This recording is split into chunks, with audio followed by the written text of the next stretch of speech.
ఇది కుట్రపూరితంగా చేశారండి. అసలు వాళ్ళకి బుద్ధుందా? వెధవల్లారా? మీరు మనుషులేనా? పెంట తింటున్నారా? గడ్డి తింటున్నారా? వెధవల్లారా? అసలు ఎవడ్రా దీనికి అవకాశం ఇచ్చింది? ఇలా తిట్టాలందండి, కానీ నాకు సంస్కారం అడ్డొస్తుంది. ఎందుకంటే మేము హిందువులు, తిట్టాలనిపించినా మేము తిట్టలేం. ఎందుకంటే వాళ్ళు చేసిన వెధవ పనులన్నీ చేస్తారు, చెత్త పనులన్నీ చేస్తారు. ఇంత ఆవిడ అందరూ అంటున్నట్టుగా మనం ఎవరైనా ప్రసాదం ఇస్తే టీటీడీ లడ్డు అనగానే అబ్బా స్వామివారి ప్రసాదం వచ్చింది, ఆయన చెయ్యి పడుతుంది, ఆ ప్రసాదంలో ఆయన చూపు పడుతుంది అని అందరూ ఎంతో పవిత్రంగా భావిస్తాం. ఈ రోజున తిరుపతి లడ్డు నీ కళ్ళ ముందు తయారు చేస్తున్నారన్నా కూడా భయపడే పరిస్థితి తీసుకొచ్చారు. కుట్రపూరితంగా కావాలని చేసిన ఈ వెధవల్ని ఖచ్చితంగా ఆ ప్రభుత్వం ఎవరైతే ఉన్నారో ఆ సమయంలో ఎవరెవరిది నివేదిక సమర్పించి ఒక కమిటీ వేసి ఖచ్చితంగా ఇది గట్టిగా ఫైట్ చేయాలండి. ప్రతి హిందువు ఈ రోజు సరిపోలేదు, మాకు ఇది ఇంకా ఇంకా ఇంకా గట్టిగా ఉధృతం అవుతుంది. ఈరోజు పవన్ కళ్యాణ్ గారు వెళ్ళారు, రేపు ఇంకొకరు వెళ్తారు. ఖచ్చితంగా తిరుపతిని దిగ్బంధం చేస్తారు అందరూ. ఖచ్చితంగా ఊరుకునేది కాదు. ప్రతి హిందువు కూడా భక్తితో కొలుచుకునే దేవదేవుడికే నువ్వు అపచారం చేస్తే, ప్రతి ఇంతకు ముందు దుర్గమ్మ దగ్గర, ఇప్పుడు అన్నవరం ఏ దేవస్థానంలో మీరు కరెక్ట్ గా ఉన్నారని ఇక్కడ అక్కడ ఎక్కడం లేదు. ఎవరు వీళ్ళందరికీ సహకరిస్తున్నారు? 219 దేవాలయాల్ని ఇబ్బంది పెట్టాడు ఇదే ఆ రాష్ట్రం ఎవరైతే ఉన్నారో ప్రభుత్వం. ఏ ప్రభుత్వం అయినా పక్కన పెట్టండి, ముందు హిందువుల మనోభావాన్ని దెబ్బతీసే విధంగా మీరు మాట్లాడుతుంటే, ఇలా చేస్తుంటే పళ్ళు ఎందుకు ఊరుకోవాలి? హిందువులు చేతిలోకి ఏమైనా గాజులు వేసుకోలేదు ఎవరు. ప్రతి ఒక్క హిందువు యొక్క మనోభావం వేరే రిలీజియన్ కి మీరు ఒప్పుకుంటారా? ఇలాగా ఖచ్చితంగా సూటి ప్రశ్న వేస్తున్నా. వేరే రిలీజియన్ లోకి ఇలా మీరు ఊరుకోగలరా? ఇలా అపవిత్రం అయితే ఈ పాటికి ఏం జరిగేది అని చెప్పేసి ఎన్ని కళ్ళలో అయ్యేవి. ఇప్పుడు మేమందరం అట్లా ఊరుకుంటున్నామనా? ప్రతి ఒక్కరూ తిరగబడతారు. ప్రతి హిందువు మాట్లాడాల్సిన సమయం ఇది. బయటికి వస్తారు, ధర్నాలు చేస్తారు, నిరసన తెలుపుతారు. ఖచ్చితంగా దేవదేవుడి దగ్గర జరిగిన మహా అపచారం అది. ప్రతి ఒక్కరూ కూడా బాధపడుతూ రోధిస్తున్న సమయం ఇది. ఈ సమయంలో మీరు ఇలా మిన్నకుంటే ఖచ్చితంగా ఊరుకునే లేదు. ప్రతి ఒక్కరు ప్రతిఘటించాలి, ప్రతి ఒక్కరు మీ వాయిస్ చెప్పాలి, ప్రతిదీ షేర్ చేయండి. ప్రతి హిందూ సంస్థ ఇంత కష్టపడుతుంటే మేమందరం కూర్చొని కామ్గా ఊరుకుంటే ఎలా? రోడ్డు మీద నిరసన చేయడమా మనం చేయాల్సింది? ప్రతి ఒక్కరికి అవగాహన కల్పించండి, దీనిపైన మాట్లాడండి, చర్చలు జరగాలి. అసెంబ్లీ వరకు ఎక్కడికి వెళ్ళినా ప్రతి దగ్గర కూడా సెంట్రల్ లెవెల్ కమిటీ వేయాలి, ఖచ్చితంగా వేయాల్సిందే. పవన్ కళ్యాణ్ గారు డిమాండ్, ఎస్ మేము సపోర్ట్ చేస్తాం, ప్రతి హిందూ సంస్థ సపోర్ట్ చేస్తుంది. ఈ రోజున అవసరమైతే తిరుపతి వెళ్ళి కూడా మేము ధర్నాలు చేస్తాము, మేము అడుగుతాం. అక్కడ చాలా ఉన్నాయండి, మాంసం కొట్లు పెడతారు అమ్మవారి ఎదురుగా, వాటర్ బాటిల్ దందా, ప్రతి ఒక్కటి దందానే అక్కడ. మేము వెళ్ళి ఎన్నోసార్లు ప్రెస్ మీట్లు పెడితే కూడా పట్టించుకునేవాడు నాదులు లేడు, ఈవో తీసుకోరు. ప్రతి ఒక్కరిని సస్పెండ్ చేయాలి, వాళ్ళని కేసులో ఇరికించాలి, ఖచ్చితంగా జైలుకి తీసుకెళ్లాల్సిందే. మా హిందువుల మనోభావాల్ని ప్రతి ఒక్కరు కావాలని చేసిన ఈ కుట్రపూరితమైన చర్య ఇదైతే మాత్రం కావాలని చేశారు, మొత్తం అపవిత్రం చేశారు. జై శ్రీరామ్. తిరుమలలో శ్రీవారికి ఇలా అపచారం చేసిన వాళ్ళు శిక్షించాలి, దోషుల్ని వెంటనే శిక్షించాలి. ప్రతి హిందువు పాల్గొనాలి ఇందులో. జై శ్రీరామ్. అందరికీ నమస్కారం. నమో వెంకటేశాయ. ఈరోజు పృథ్వీ మీదనే భూవైకుంఠంగా పరిగణించేటువంటి తిరుపతి, అత్యంత పరమ పవిత్రమైనటువంటి తిరుపతి యొక్క బాలాజీ ప్రసాదం ఏదైతే లడ్డు ప్రసాదం ఉందో, దానిలోనే ఆవు, పంది, ఫిష్ ఆయిల్ని కలిపి హిందువులని భ్రష్టు పట్టించేటువంటి ఒక భయంకరమైన కుట్ర ఇక్కడ పన్నడం జరిగింది. 1857 సంవత్సరంలో ఏదైతే ప్రథమ సిపాయి తిరుగుబాటు జరిగిందో, ఆ సందర్భంలో కూడా బ్రిటిషులు మన సిపాయిలు హిందువులు ఎవరైతే ఉన్నారో వాళ్ళ అంటే హిందువుల ధర్మ భ్రష్టు పట్టించడానికి అప్పుడు కూడా వాళ్ళు ఆవు చర్బిని అక్కడ లేపన చేయడం జరిగింది. ఆ రకంగా హిందువుల ధర్మాన్ని భ్రష్టు పట్టించేటువంటి పెద్ద కుట్ర ఇది. కేవలం ఏదో ఒక అడల్ట్రేషన్ జరిగింది అలాంటి ఒక సందర్భం కాదు. అందువల్ల ఇలాంటి అంటే ప్రాయశ్చిత్తం లేనటువంటి పాపము, నేరము చేసినటువంటి వాళ్ళందరికీ కూడా కఠినాతి కఠిన శిక్ష అనేటువంటిది జరగాలి. టీటీడీలో ఎంప్లాయ్మెంట్లో ఉన్నటువంటి ఇతర మతస్థులు, క్రైస్తవులు కానీ ముస్లింలు కానీ ఎవరైతే ఉన్నారో వాళ్ళందరినీ కూడా వెంటనే అక్కడి నుండి తొలగించాలని మేము డిమాండ్ చేస్తున్నాము.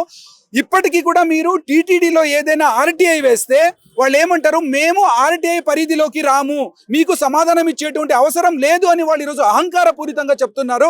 దాని గురించి కూడా మేము డిమాండ్ చేస్తున్నాము. చంద్రబాబు నాయుడు గారికి మీకు ట్రాన్స్పరెన్సీ ఉంటే, మీరు చేసేటువంటి పనిలో మీకు నిబద్ధత ఉంటే, మీరు టీటీడీని ముందు ఆర్టీఐ పరిధిలోకి తీసుకొచ్చి పబ్లిక్ ఫండ్ నుండి జరుగుతున్నటువంటి వ్యవహారం ఏదైతే ఉందో పబ్లిక్కి సమాధానం ఇవ్వండి. ఈరోజు మీరు దాన్ని దాచిపెట్టేటువంటి ప్రయత్నం ఏది చేస్తున్నారో ఇది చాలా దారుణమైనటువంటిది. దీనిపైన స్ట్రిక్ట్ యాక్షన్ ఉండాలి.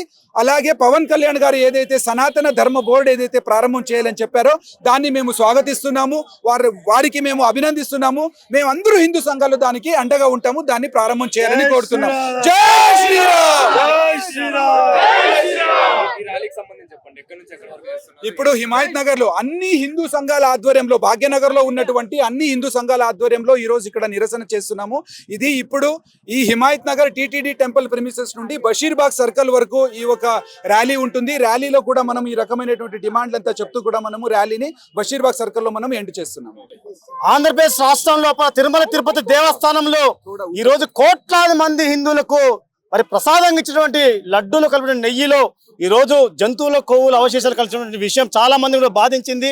మేము గతంలో కూడా తిరుమల తిరుపతి దేవస్థానంలో ఉన్నటువంటి అన్ని రకాల అవినీతి పైన కూడా వివిధ ప్రభుత్వాల దృష్టికి, ప్రతిపక్షాల దృష్టికి కూడా తీసుకురావడం జరిగింది. కానీ మరి ప్రభుత్వం కావచ్చు, ప్రతిపక్షం కావచ్చు, ఎవరు కూడా స్పందించిన పాపన పోలేదు. ఇప్పటికైనా కళ్ళు తెరిచి ఆ యొక్క కొండపైన ఉన్నటువంటి అన్య మత ఉద్యోగస్తులను వెంటనే తొలగించాలి. ఎందుకంటే ఆ దేవుడి సొమ్ముతో అక్కడ ఉద్యోగం నిర్వహిస్తూ కనీసం ఆ గుళ్ళో ఉన్నటువంటి దేవుడిగా భావించినటువంటి వారిని, విగ్రహంగా భావించే వారిని అక్కడ మీరు ఉద్యోగులుగా పెడితే వాళ్ళు వాళ్ళ యొక్క పవిత్రతను ఏ విధంగా కాపాడతారో మీకు సరే ఆలోచించండి. ఈరోజు ఆ యొక్క టెంపుల్ పైన చేస్తున్న అక్రమాలు అన్ని కొన్ని కావు, ప్రతి ఒక్క విషయం లోపల మరి అక్రమాలు జరుగుతూ ఉన్నాయి. ఈ రోజు అన్య మతస్థులు పైకి వెళ్లి ప్రార్థనలు చేస్తా ఉన్నారు, కింద చర్చిలోకి వచ్చి ప్రార్థనలు చేస్తా ఉన్నారు. వారి మీద ఎందుకు చర్యలు తీసుకోరు? అదే విధంగా ఈ రోజు ఆ యొక్క తిరుమల తిరుపతి దేవస్థానానికి నెయ్యిని ఎవరైతే సరఫరా చేశారో వారిపైన కూడా క్రిమినల్ చర్యలు తీసుకోవాలి. ఆ సందర్భంలో తిరుమల తిరుపతి దేవస్థానం లోపల ఏదైతే పాలక వర్గం ఉందో, ఉద్యోగస్తులు ఉన్నారో వారి మీద కఠిన చర్యలు తీసుకోవాల్సిన అవసరం ఉంది. అదేవిధంగా ఈరోజు నారా చంద్రబాబు నాయుడు కూడా మేము ఒకటే డిమాండ్ చేస్తా ఉన్నాం. ఖచ్చితంగా ఈ రోజు గత ప్రభుత్వం చేసినటువంటి అవినీతి కావచ్చు, అక్రమాలు కావచ్చు, ఆలయం యొక్క పవిత్రం దెబ్బతీసే విషయంలో కావచ్చు మీరు అంశాలు లేవనెత్తారు, సంతోషం. కానీ ఇప్పుడు మీ దృష్టికి తీసుకొస్తా ఉన్నాం. అక్కడ ఉన్నది మీ ప్రభుత్వం కాబట్టి ఇప్పుడు ఆ యొక్క రాష్ట్రం లోపల మరి ఏది దేవాలయాలు అన్ని దేవాలయాలు కూడా ఈ విధంగా ఏ పద్ధతుల లోపల అక్రమాలు జరుగుతా ఉన్నాయి పూర్తి స్థాయిలో ప్రక్షాళన గావించాలి.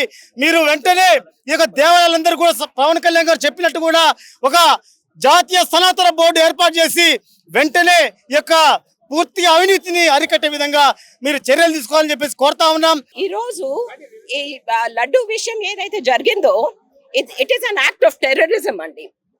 మనము టెర్రరిజం ఒట్టి మన మీద బయట నుంచి అటాక్ జరిగితే అది టెర్రరిజం మనం అనుకుంటాం. కానీ ఈ ప్రభుత్వం, స్టేట్ గవర్నమెంట్స్ ఇక్కడనే కాదు సెంట్రల్ గవర్నమెంట్ కి కూడా మనం మనవి చేసేది ఏంటంటే హిందువులు 100 crore Hindus are under attack. వేరే వేరే రకాలుగా మన మీద అటాక్స్ జరుగుతున్నాయి, మా మీద అటాక్స్ జరుగుతున్నాయి. మమ్మల్ని కాపాడుకునే వాళ్ళు ఇక్కడ ఎవరు లేరు. ఇంత దారుణంగా ఇప్పుడు ఇక్కడ టీటీడీలో జరిగిన విషయము సెంట్రల్ గవర్నమెంట్ దీన్ని నోటీసులు తీసుకోవాలి. సెంట్రల్ గవర్నమెంట్ షుడ్ ఇంటర్వ్యూన్ అండి. ఇది స్టేట్ విషయం కాదు. Hindus are across the world. ఈ ప్రసాదం పుచ్చుకున్నది హిందువులు ఒట్టి ఇక్కడ కాదు, మన స్టేట్ లో కాదు, ఇంటర్నేషనల్లీ హిందూస్ ఉన్న వాళ్ళు కూడా ఎవ్రీబడి వాళ్ళ రిలీజియస్ సెంటిమెంట్స్ హర్ట్ అయిన వాళ్ళు అందరు ఉన్నారు. సో మేము డిమాండ్ చేసేది ఏంటంటే ముందైతే టీటీడీ వాలంటరీగా సిబిఐ ఎంక్వైరీకి వాళ్ళే హ్యాండ్ ఓవర్ ఇన్వెస్టిగేషన్ చేసేసేయాలి. టీటీడీ యాక్ట్ ఒకటి ఉంది, ఎక్కడ కూడాను ఏ టెంపుల్ కూడా సెపరేట్ యాక్ట్ కింద రాదు. కానీ TTD is governed under a separate act. Why is it so? ఎందుకు అది? అండ్ దానివల్ల ఏమైందంటే వాళ్ళు లెజిస్లేషన్ లా పరిధి బయటికి వెళ్ళిపోయారు. వాళ్ళు ఒక రాజ్యం కింద ఇంకొక రాజ్యం తయారైపోయింది అక్కడ. So the TTD act should be repealed and TTD Devasthanam should be brought into the legal framework of the nation. This is our demand అండి. జై శ్రీరామ్, జై శ్రీరామ్. దీనికి ముఖ్య కారణం ఏమిటంటే 3 రోజుల నుంచి పేపర్లలో వచ్చిన వార్తల్ని చూసి మనందరి మనోభావాలు దెబ్బతిన్నాయి. మనందరం కూడా శ్రీవారి ప్రసాదం వచ్చిందంటే ఎంతో ఆనందంగా మోక్షం చెందినట్టు దాన్ని మనం తీసుకుంటున్నాం. అయ్యో ఇంత బాధపడాల్సిన అవసరం వచ్చిందా అని మనందరం కూడా బాధపడుతున్నాం. ఇవాళ ఇక్కడికి వచ్చిన వాళ్ళందరూ సనాతన ధర్మ పరిరక్షణ కోసం వచ్చిన వాళ్ళే. ప్రజల్ని ఇబ్బంది పెట్టేవాళ్ళు వీళ్ళలో ఎవరు ఉండరు. ఆతతాయితనం చేసేది మన రక్తంలోనే లేదు. కాబట్టి మనం ఆలోచించవలసింది ఏంటంటే, మన ధర్మాన్ని మనం కనుక పరిరక్షించుకోవాలంటే, ఇంతకు ముందు వాడు దుర్మార్గుడా, ఇప్పుడున్నవాడు పత్తిత్త, ఎవరున్నా సరే మన ధర్మాన్ని మనం రక్షించుకోవాలి. మన దేవాలయాల్ని మనం పరిరక్షించుకోవాలి. మన దేవాలయాల్ని మనమే కాపాడుకోవాలి. ఈ ముందు మాటతోటి వచ్చిన వక్తలందరూ కూడా చాలా మేధావులు ఉన్నారు ఇక్కడ. మన ధర్మం కోసం పాటుపడేవాళ్ళు, అహర్నిశలు పాటుపడేవాళ్ళు అందరూ ఉన్నారు. వీళ్ళందరూ మాట్లాడుకున్న తర్వాత ఆఖరి మాటగా ప్రెస్ వాళ్ళతో చెప్పి రేవంత్ రెడ్డి గారికి ఇవాళ విన్నపం చేసుకుని మనం ఇక్కడి నుంచి బయలుదేరుతాం. ఓకే, ఇంకొక 10-15 నిమిషాల్లో మనది ప్రారంభమవుతుంది. దయచేసి మీడియా సభ్యులందరికీ కూడా ఒక విన్నపం, ఎలక్ట్రానిక్ మీడియా, ప్రెస్ మీడియా వాళ్ళు ఎవరు వచ్చారో విన్నపం, ఒక్క 15 నిమిషాలు మనం ఆగుదాము. చాలా ఆర్గనైజేషన్స్ చాలా మంది దీనికోసం వస్తున్నారు. 4:30కి ఎగ్జాక్ట్లీ మనము ప్రారంభం చేద్దాము. అప్పటి వరకు దయచేసి కొంచెం ఆగాలని నేను ప్రార్థిస్తున్నాను.